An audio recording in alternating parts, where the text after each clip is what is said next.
It's all about our schools, and we're being told that there's a storm brewing over junior secondary school. Now, first of all, we were talking about the CBC, and then the unions sort of softened their stance on that. And now we are being told that there is leading teachers unions are divided over whether junior schools should be in primary, secondary level, or if it should fall under an independent category. And this is being, the details of that is on page 6, and they're breaking it down. They're giving us the numbers, data on teachers, students, unions, and schools. I'll start with you, Mr. Osedo. What do you feel about this, the coverage of this development in the education sector?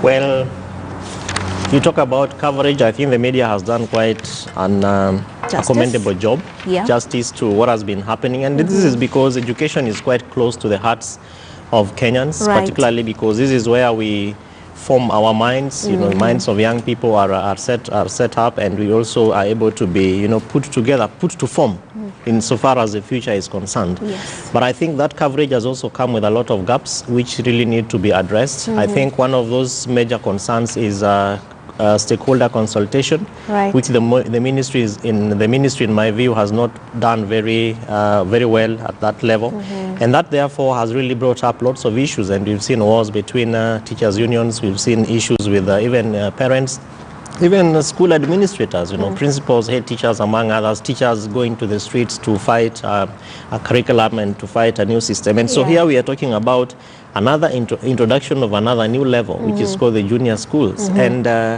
I think probably for the sake of leadership and for the sake of the future of this great nation, the person who is responsible for this, including all the stakeholders, should have taken time to really look through what exactly do we want for this country, because I think this confusion is not very productive. It's all one process, so if at every level we're going to face a few stumbling blocks, then this will never come to fruition. So perhaps they need to change tact. What do you think, Ashan?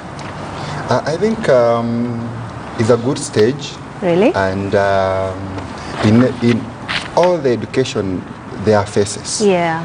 And I believe that you are initiated from one stage to another. To the other, yes. So to me, I think it is a good idea.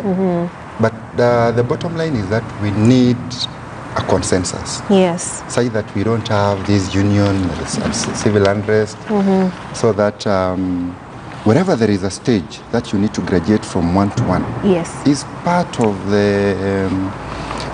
of the study progress. Yes, the natural progression. The natural progression. I saw the PP1, the nursery.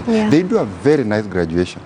So you go there and you see adorable, kids in nursery doing graduation. And it's so good. So it's a good idea, but we are still we have some teething problems, and I think we'll do something about it. Yeah, and I feel like perhaps we need to get over this teething problem so we can get to the serious stuff. If you're always arguing about should we do it, how should we do it, then perhaps, as Mr. Osedo said, consultation is key. Now, the story for the details, we're being told that under the 2633 system, learners will spend 2 years in pre-primary education, 6 years in primary, 3 years in junior secondary, and another 3 years in senior. And the numbers are being given on the top page. Take a look at that. If you grab the paper, you'll be able to understand the numbers that affect the sector and why this might be a problem for the various unions that are involved. And still on the education